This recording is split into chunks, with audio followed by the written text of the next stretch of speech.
आपको धन्यवाद है उदय जी, एक अच्छा विषय के बारे में चर्चा करने को रखा। नेगेटिविटी बहुत फायदा हुआ है, जहां देखो वहीं। अब भारत आगे बढ़ेगा तो माने हम सब लोग हिम्मत अपना बनाए और अपना विचार को अच्छा बनाए।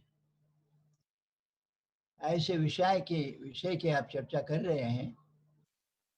शुरुआत में करता हूं, थोड़ा अटपटा आपको लगेगा कि कोटेशन से हमारे प्रधानमंत्री, हमारे राष्ट्रपति विदेश जाते हैं, लौट आते हैं, हवाई अड्डे पर खूब स्वागत होता है, फूल बुक्के देते हैं सब लोग। पाकिस्तान के थे एक राष्ट्रपति, प्रधानमंत्री भी बने थे, उनका नाम था जुल्फिकार अली भुट्टो।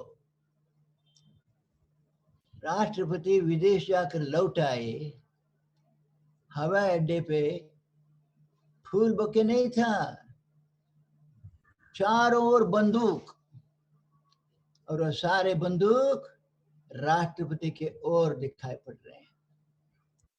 मिलिट्री वाला जाके बोलता है राष्ट्रपति को, अपने देश के राष्ट्रपति को, भुट्टो साहब अभी आप राष्ट्रपति नहीं हैं और हमारे ऊपर हुक्म हुआ है, आपको घर जाने नहीं दिया जाएगा, आपको सीधा जेल खाना ले जाएंगे। राष्ट्रपति को जेल खाना में रख दिया। हमारे देश में हमारे सब नेता जेल में गए, 100 साल से ज्यादा हो गया। लोकमान्य तिलक जेल में गए, और वो भी बर्मा में है, मांडले। तो जेल में बैठे बैठे रोए नहीं, किताब लिखा, गीता रहस्य, सुंदर किताब लिखा। अब गांधी जी बार बार गए जेल में, किताबें लिखा। पंडित जवाहरलाल जेल में गए तो डिस्कवरी ऑफ इंडिया लिख दिया 6 महीने में।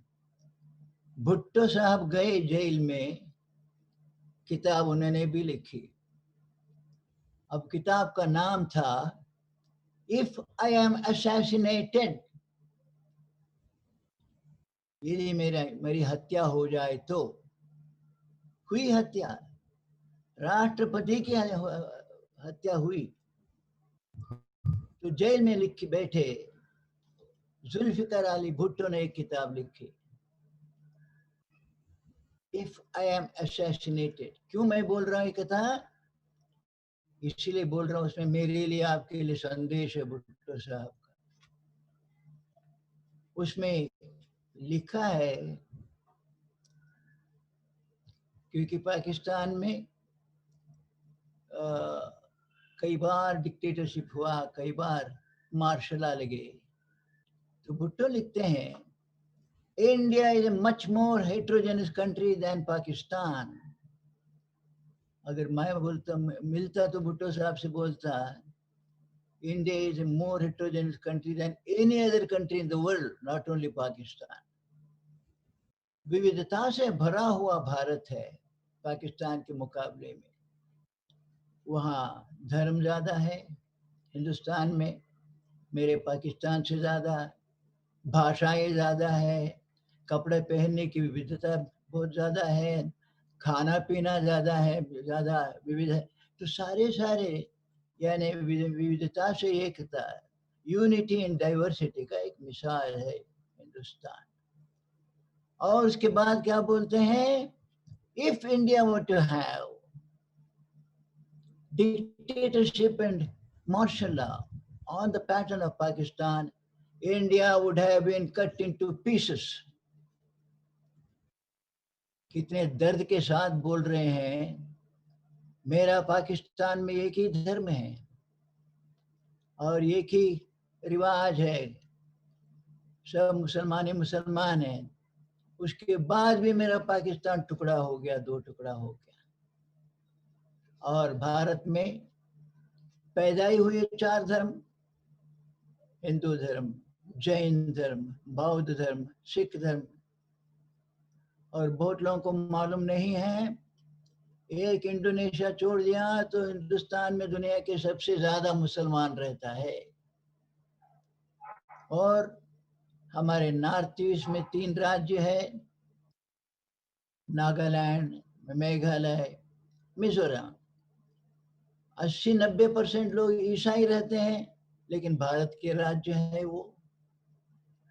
तो दर्द उनका ये था कि इतने सब विविधता होने के बाद भारत एक बना बैठा है, और मेरा पाकिस्तान सब एकता होने के बाद भी 2 टुकड़े हो गए, बांग्लादेश अलग बना दिया। तो माने हम लोगों के लिए संदेश कितना बड़ा ये संदेश है।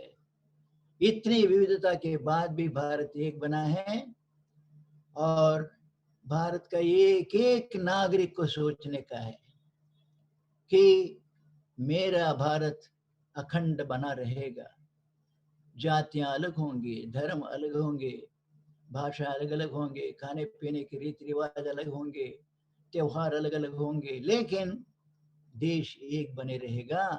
और कौन बना के रखेंगे? मैं बना के रखूंगा। एक एक नागरिक को सोचना है कि मेरा काम है, मेरा धर्म है, मेरे देश को एक बना के रखने का है। तो भुट्टो का संदेश, बाद में तो भुट्टो को फांसी लगा दिया, राष्ट्रपति को फांसी लगा दिया। वो लंबी कहानी, उसमें नहीं जाता हूँ। लेकिन हमारे लिए जो संदेश उनसे मिला, वो संदेश ये है, भारत एक बने रहने का एक मुख्य कारण क्या है? यहाँ प्रजातंत्र है। मुझे संतोष नहीं है पूरा भारत में जो प्रजातंत्र जिस तरह का चल रहा है, कितनी हिंसा, कितना पैसा, कितना धोखाधड़ी, बावजूद उसके प्रजातंत्र चल रहा है। और उस प्रजातंत्र को मजबूत करना प्रजा का काम है, मेरा काम है उस प्रजातंत्र को मजबूत बना के रखने का है। उससे मुझे अभिमान है। मेरा बार बार, अभी तो ये कोरोना आ गया, नहीं तो कितने शिविर चल जाता है, साल में 4-6 शिविर चलता है। अभी पंजाब में शिविर हमारा हुआ, 4000 लोग आए, सारे देश भर के, इंडोनेशिया के भी आ गए थे, नेपाल के आ गए थे। और उसको मैं राष्ट्रीय एकता शिविर बोलता हूँ।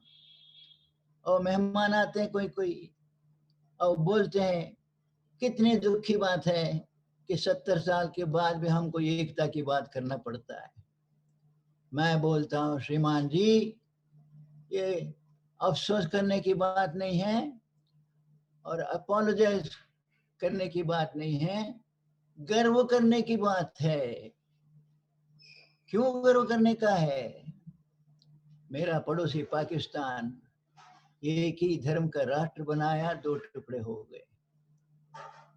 सोवियत रशिया, मैं सबसे पहले भारत से बाहर गया तो सोवियत रशिया गया 1957 में।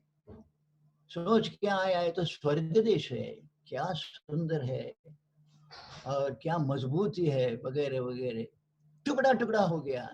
और हम भारत के लोगों को सोचना चाहिए, विचार करना चाहिए, क्यों टुकड़ा हुआ, कैसे टुकड़ा हुआ, टुकड़ा होने का आधार क्या था? सोवियत गया, भाषा, उज़्बेक भाषा बोलते थे, वो उज़्बेकिस्तान हो गया। कजाक भाषा बोलते थे, कजाकिस्तान हो गया। एक एक भाषा का एक एक राष्ट्र हो गया। 2 सुंदर देश थे यूरोप के, युगोस्लेविया, चेकोस्लोवेकिया। दोनों देश, युगोस्लेविया में 3 भाषा थी, 3 टुकड़ा हुआ है। चेकोस्लोवेकिया में मात्र 2 भाषा थी, 2 टुकड़े हो गए। और सब भाषा के आधार पर टुकड़े हुए हैं। याद रखना, याद रखना, क्योंकि हमारे देश को टुकड़ा होने नहीं देना है, मजबूत बन के रहना है, बल्कि उल्टा। तो एक अफ्रीका का देश धर्म के आधार पर टुकड़ा हुआ, क्या नाम, खैर मुसलमान और ईसाई लड़ पड़े, वो 2 टुकड़े हो गया उत्तर अफ्रीका का देश। वो एक देश छोड़ के दूसरे जो भी देश टुकड़े हुए, भाषा के आधार पर टुकड़े हुए हैं। इसलिए हम लोगों को हमारे देश में जितने धर्म हैं सभी धर्मों का आदर करना चाहिए। हमारे देश में जितनी भाषाएं हैं सभी भाषाओं को हम आदर करना चाहिएगा और थोड़ा बहुत सीखना भी चाहिए, सीखना भी चाहिए। तमिलनाडु के ताम्बरम में शिविर करने गया, तमिल वालों को बोला हिंदी सीखो। जब से मुझसे पूछता छोटा सा बच्चा, कितने हिंदी वालों ने मेरा तमिल सीखा, मैं क्यों सीखूं हिंदी। तो शिविर शुरू हुआ, देखा राजस्थान का है, उत्तर प्रदेश का है, बिहार का है, हरियाणा का है, सब लोग तमिल सीखने लगे। हम लोग उंगल पेर ना, तुम्हारा नाम, आपका नाम क्या है। जब देखा अरे राजस्थान वाला है, पंजाब वाला सब तमिल सीख रहा है, मैं हिंदी सीखूंगा। सोवियत रशिया में सारे गांव वाले पूरे राष्ट्र में सभी लोग रशियन सीख लिया था, लेकिन बंदूक थी, तो इसीलिए बंदूक के बल से सीखेंगे नहीं हिंदी, प्यार के बल से सीखेंगे। मणिपुर गया, शिविर हुआ, उससे 2 महीने पहले एक थिएटर को जला दिया था। इसीलिए जला दिया था, उसने हिंदी चित्र दिखा दिया। इतना विरोध था कभी कोई जमाने में।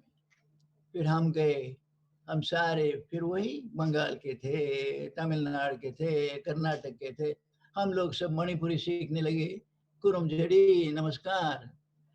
तो जब हम लोग मणिपुरी सीखने लगे तो मणिपुरी लोग खुशी खुशी हिंदी सीखने लगे। तो हम गांव गांव में हिंदी सिखाएंगे, बंदूक के बल से नहीं, प्यार के बल से सीखेंगे। तो प्यार के बल से सिखाएंगे तो उनको भी अच्छा लगेगा और उनके दिमाग में बने रहेगा वो। तो सीखने के लिए बहुत चीज है हम भारतीय लोगों को। तो एक तो ये है, हमारे शिविरों में क्या करते हैं हम लोग, 1 घंटा रख दिया है, सब लोग जो जो हिंदी नहीं जानते वो सब हिंदी सीखेंगे, और मराठी वाला हिंदी भी जानता है तो उनको अच्छा तुम तमिल सीखो, और पंजाब वाला हिंदी भी जानता है, उनको कहेंगे अच्छा तेलुगु सीखो। तो इस तरह से एक दूसरे का सीखेंगे। और एक मुख्य कार्यक्रम हमारा क्या है, सर्वधर्म प्रार्थना। आधा आधा मिनट कहते हैं एक एक धर्म का, लेकिन सभी धर्म की प्रार्थना करते हैं शांतिमय वातावरण में, तो ताकि सभी धर्मों के प्रति आदर भी आएगा। और बल्कि एक मौका मुझे मिला शिकागो में पार्लियामेंट वर्ल्ड रिलीजन्स पे बोलने का। ठीक स्वामी विवेकानंद बोले थे उसके 100 साल बाद, 1893 में स्वामी विवेकानंद गए थे, खलबली मच गई, 3 मिनट के भाषण से खलबली मच गई। और दूसरे दिन अमेरिका के अखबार में हेराल्ड ट्रिब्यून में लिखा, after listening to this Swami we felt how foolish it is to send preachers to this learned country। तब तक तो हिंदुस्तान माने लोग सोच रहे थे सांपों का देश है, राजा का देश है, हाथी का देश है, क्या क्या। 3 मिनट का भाषण हुआ, सर्वधर्म समभाव का संदेश गया। भाई तुम्हारा धर्म बड़ा है, उसका मतलब दूसरा धर्म छोटा मत मानो, सभी धर्म का अपना अपना आदर है। आकाशात पतितम तोयम यथा गच्छति सागरम, कितना सुंदर हम देश का संदेश है भारत का। तो 3 मिनट में लिखा, ये तो विद्वान भारत कर दिया, लर्नेड कंट्री कर दिया भारत को। और अखबार में वहाँ का अमेरिका के अखबार में लिखता है, स्वामी विवेकानंद को सुनने के बाद मूर्खता है, फूल शब्द इस्तेमाल किया है। उस महान देश को, उस लर्नेड कंट्री को, उस समझदार देश को हम प्रचारकों को भेजते हैं मूर्खता करके, उन्होंने लिखा है। तो उसके बाद मुझे मौका मिला वहाँ बोलने का। स्वामी जी को लाउड स्पीकर नहीं मिला था, एक मेगाफोन भी नहीं मिला था उस वक्त, तो उसका डिस्कवर नहीं हुआ था, लेकिन मेरे सामने तो 50 माइक थे। मौका मिला और स्वामी जी 6000 लोगों को बगैर माइक बोले थे, और मेरे सामने माइक तो कई थे और डेलीगेट्स थे 18,000 उसी शिकागो में। तो मैं बोला कि 100 साल पहले एक साधु आए आपके यहाँ, 30 साल की उम्र के, शायद उस सम्मेलन में सबसे छोटी उम्र के रहे होंगे स्वामी विवेकानंद। तो उनके बोलने से आप सबने बहुत बड़ी तालियां बजाएं, 2 मिनट तक ताली बजते रहे। संदेश था सभी धर्म समान हैं। मैंने कहा उसी देश से मैं आया हूँ, उसी भारत से आया हूँ, और भारत सोता नहीं रहा है, तब से आगे बढ़ा है। तो कहाँ आगे बढ़ा? सर्वधर्म समभाव का संदेश लाया था स्वामी विवेकानंद ने। अब मैं उसी देश से आया हूँ और संदेश लाया हूँ, क्योंकि स्वामी विवेकानंद के बाद, स्वामी विवेकानंद तो उनका स्वर्गस्थ हो गए 1902 में। 1915 में महात्मा गांधी, तब तो महात्मा नहीं थे, वो तो मोहनदास करमचंद गांधी, हमें अफ्रीका से आए थे भारत को समझा घूम घूम के। उसके बाद उन्होंने नारा हमको दिया, सर्वधर्म मम भाव का मिल। 100 साल पहले था सर्वधर्म समभाव, सब बराबर। अब 100 साल बाद उसी देश का संदेश है सर्वधर्म मम भाव। मैं हिंदू हूँ, मैं मुसलमान हूँ, मैं सिख हूँ, मैं ईसाई हूँ, मैं बहाई हूँ, मैं जैन हूँ, बौद्ध हूँ, तो सभी धर्म मेरा है। इसीलिए हम लोग सभी धर्मों की प्रार्थना करते हैं, ताकि ये जो भगवान ने नहीं बनाया, मनुष्य ने बनाया, दीवार दीवार दीवार दीवार, भाषा भाषा के बीच में दीवार, धर्म धर्म के बीच में दीवार, देश देश के बीच में दीवार, ये सारे दीवारों तोड़ना है नौजवानों को। इसीलिए सभी धर्मों की प्रार्थना। उसके बाद 18 भाषा का एक टैबलो करते हैं।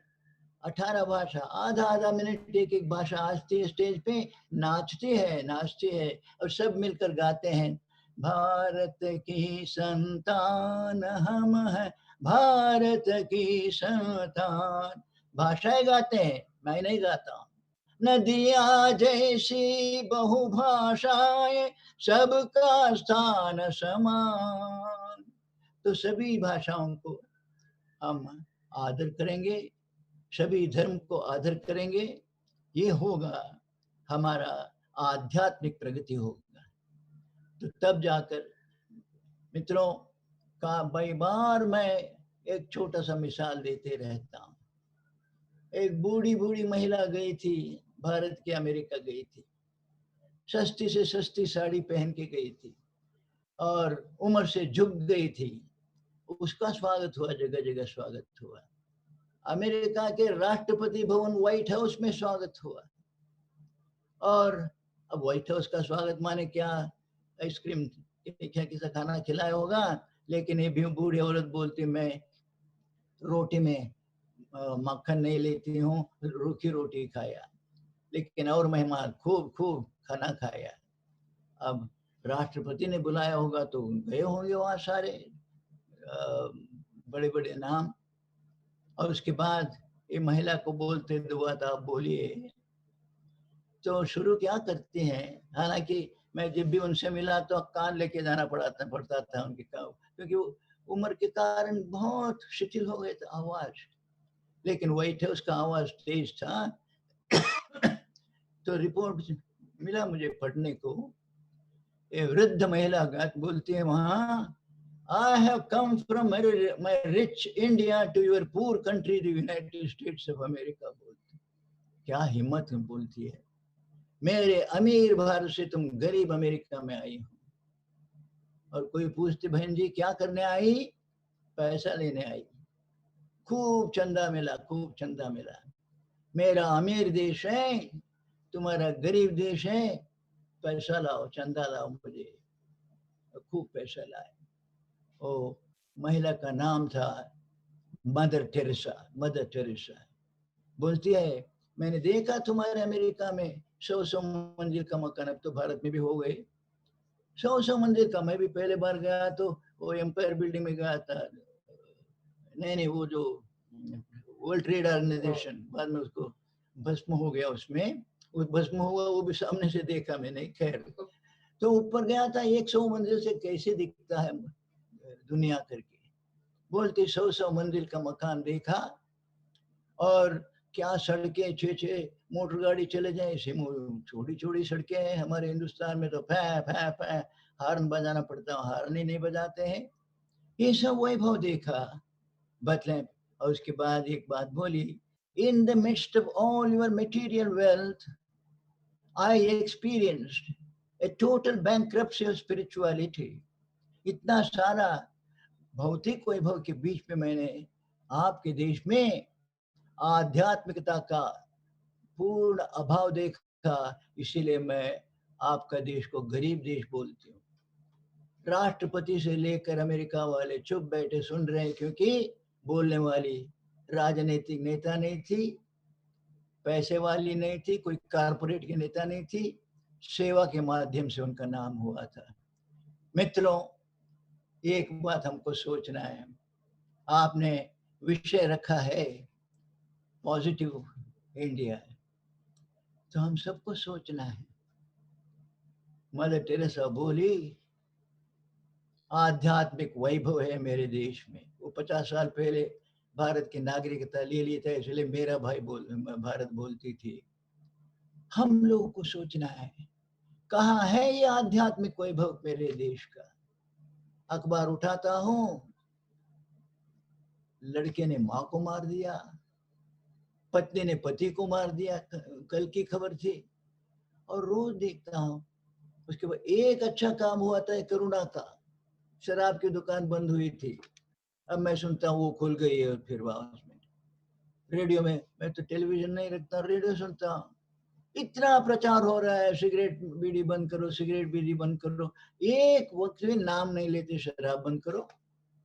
पता नहीं शराब के लिए कितना प्यार है, और कितना घर भ्रष्ट हो रहे, नष्ट हो रहे हैं हमारे देश में शराब के कारण।